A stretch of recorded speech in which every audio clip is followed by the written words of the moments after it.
Hi guys, Faxi Nadu here, and today we're going to take a look at the Meeblip Anode. It is a small hybrid digital analog synth with digital oscillators and an analog filter. It has a few controls. The whole point of this thing is to be affordable, small, a budget sort of synth. And we've been seeing the past few years many such synths on the market. The sort of low budget mini synths, I would call them.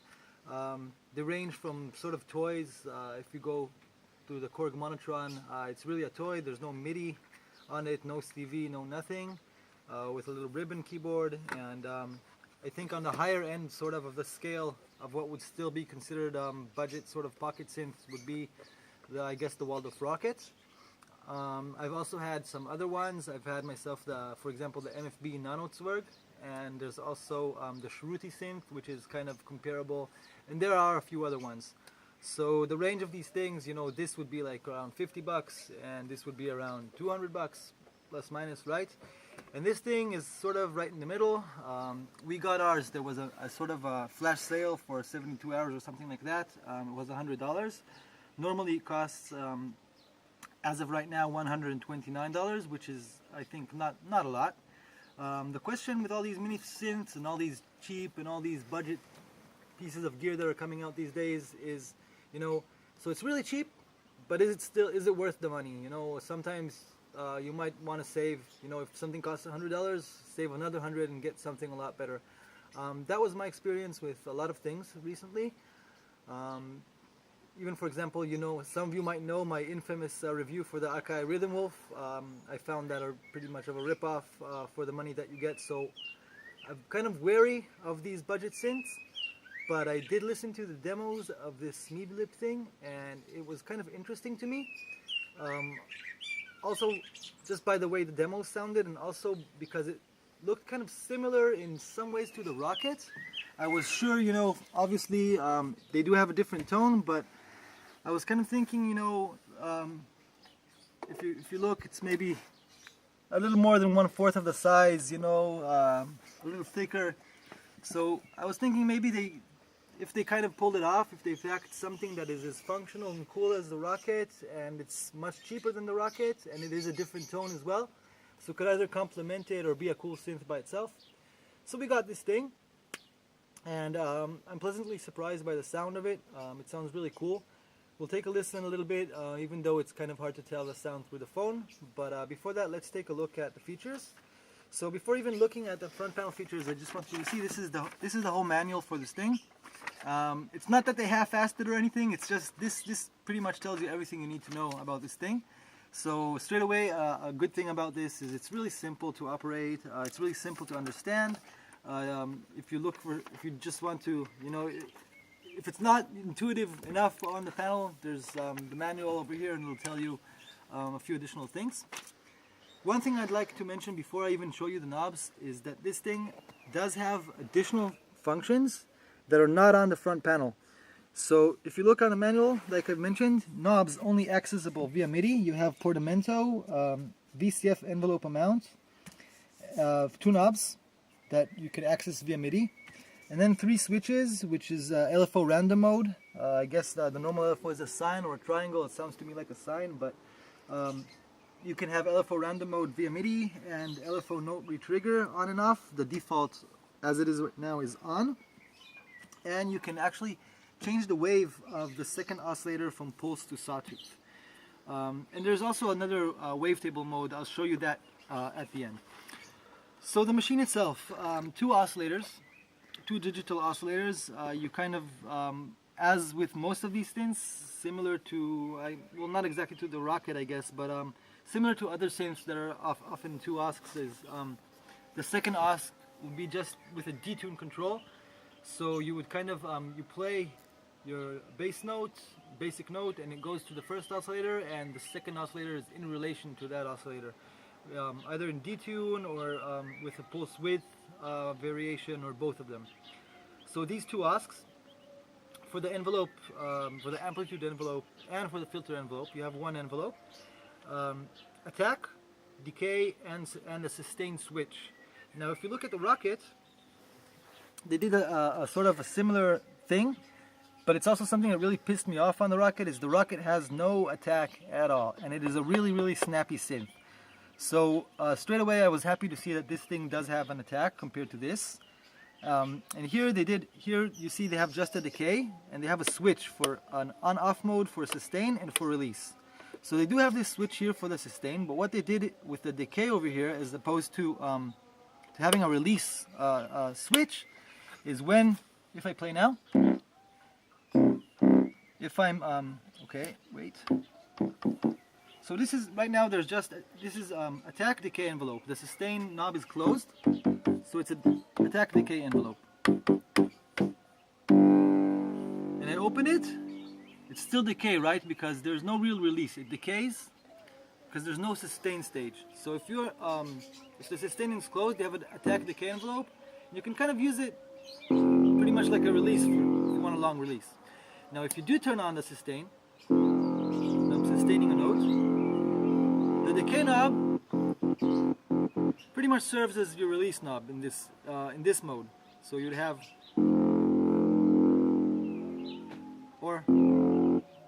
so it's pretty cool. I think it's a nicer implementation than the Waldorf Rocket on the envelope.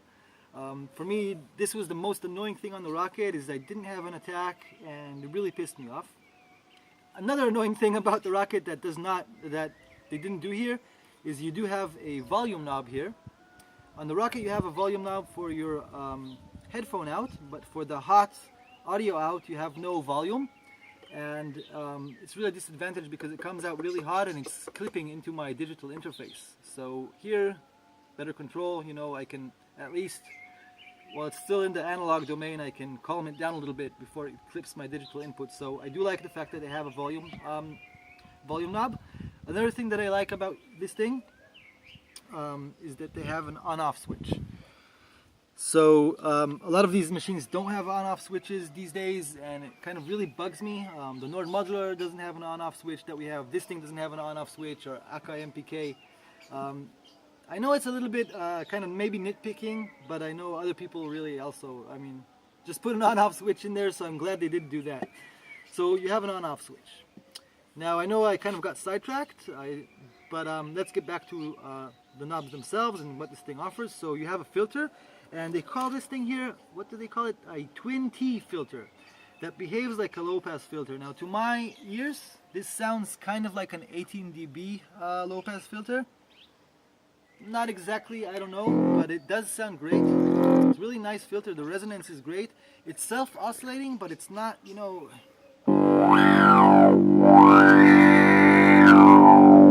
it doesn't break apart across the spectrum. It's really nice. These speakers aren't that great, but still.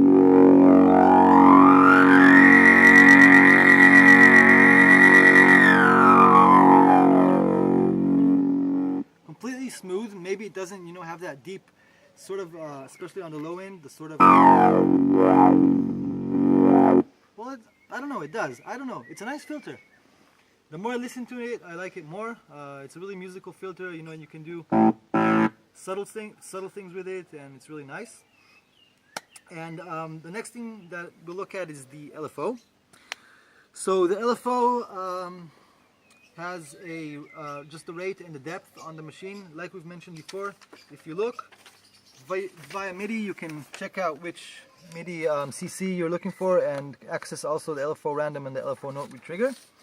So the LFO can go either on the OSC pitch or on the filter. Right now it's on the OSC pitch.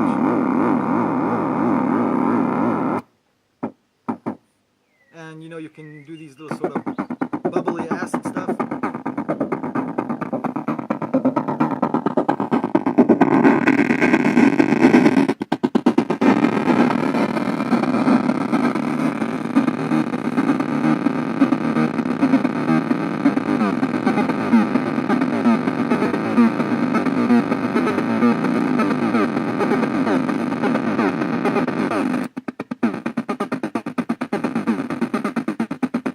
As you notice, the sound is really gnarly, and especially if you get into really high rate on the LFO, it's not quite, it doesn't sound to me quite like audio rate, but it is pretty fast, and it gets really grungy sort of tone out of the LFO. So it's a pretty nice LFO. I would actually enjoy it. You know, it would be pretty interesting if it would actually go even much faster and, you know, deep into the audio rate, and you'd kind of be able to, if the LFO would go really fast, so you can pretty much kind of sort of fake a bit of FM with that if it would go a lot higher. But I don't know, it does get kind of already pretty dirty with this rate. Maybe it's, you know, it's not really optimal. I don't know. I would be interested to hear a really fast LFO, but maybe, you know, this speed is already as fast as it would go and stay clean before it really totally breaks apart. It is nice. It is really nice with the LFO, and you can get really cool tones on the Osc. On the filter,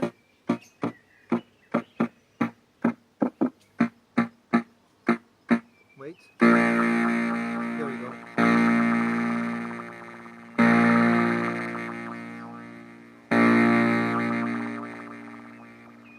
So it's nice and responsive. It's really nice. One thing I did mention that it was 2 Oscs, and the second Osc can be detuned up to a 5th above or a 5th below.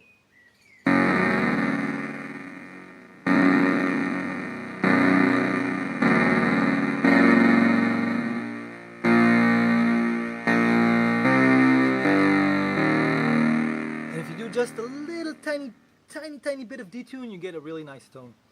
The octave switch here over here is basically it's kind of misleading. It says up and down. Basically, if it's on the upper mode, both Oscs are playing in the same octave, and if it's on the down mode, the second Osc is playing as a sub-oscillator. So this would be the same octave. This would be a sub-oscillator. Pulse width, you can control the width of the pulse. And go anywhere from really narrow pulse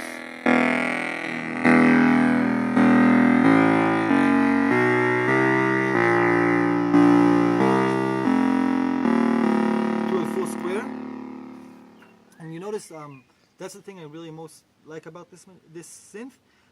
They call it, I guess, I don't know if it's even they that call it that way, but some of the reviews online and publications about the synth, they were calling it a bass synth. You know what? I don't really see it so much as a bass synth, at least not to our music. I mean, of course, obviously you can make bass tones with it, like, but to me it's more of a sort of a lead or an acid or a sort of, I wouldn't say effect, but yeah, I would call it pretty much a lead synth for me, for my music at least.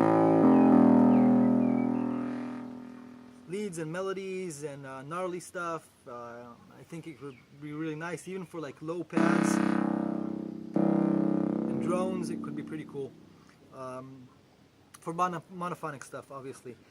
So it's a really nice machine.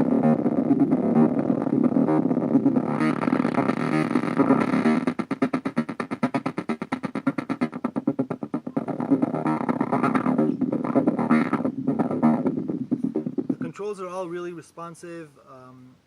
Actually, I was kind of expecting a nice machine, but I'm even I'm pleasantly surprised by what we got here. We have another one on the way, so it'll be pretty nice to have 2 of these. If we're comparing this to the Waldorf Rocket, the oscillators aren't as big as the Rocket. The sound overall isn't as big as the Rocket. The filter might not scream as much as the Rocket. You know, you could say this thing has redeeming qualities that make it like the better synth, but I don't know, this thing is really cute, you know. I'm actually thinking of selling this and keeping this, so that might tell you something. And for the price, you know, always we say, you know, what do you expect if you get like a bad machine? You know, if you paid like just $100 and you get a bad machine, you say, well, for the price, what did you expect, right? But I think here, you don't really have to say that. You know, you pay $100, you get something that is worth your money. I can feel really comfortable about buying this, and I'm happy I even bought another one. And I'm looking forward to using it in tracks. Oh, one last thing about the Wavetable mode. So, Wavetable mode, I didn't tell you about that. So, Wavetable mode is a special mode if you turn this machine off and you hold the MIDI set button while you turn it on. Now we should be at least in Wavetable mode.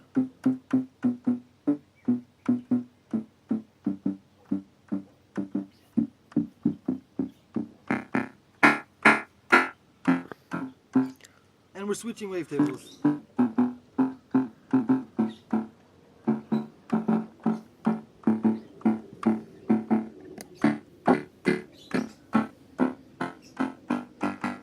Now about these wavetables, I don't know.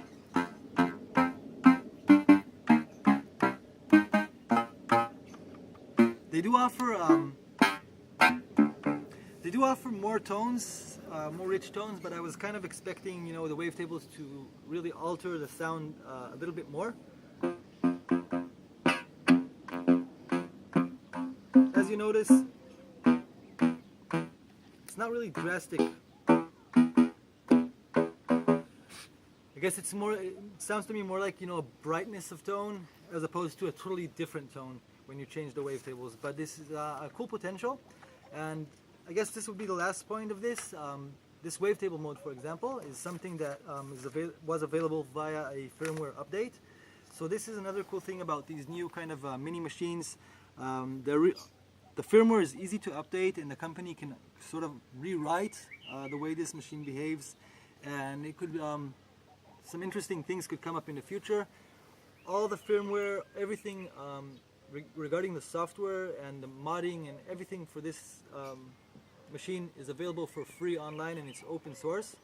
So if you're into that, into modding, or maybe even someone like me, you know, I can find in the future someone that has modded the Meeblip and made something cool out of it. That has potential for that as well. So look into the Anode Meeblip. I think it's a worthy buy for 120, 130 US dollars. And like I said, I'm looking forward to making tracks with this machine. Have a good one. See ya.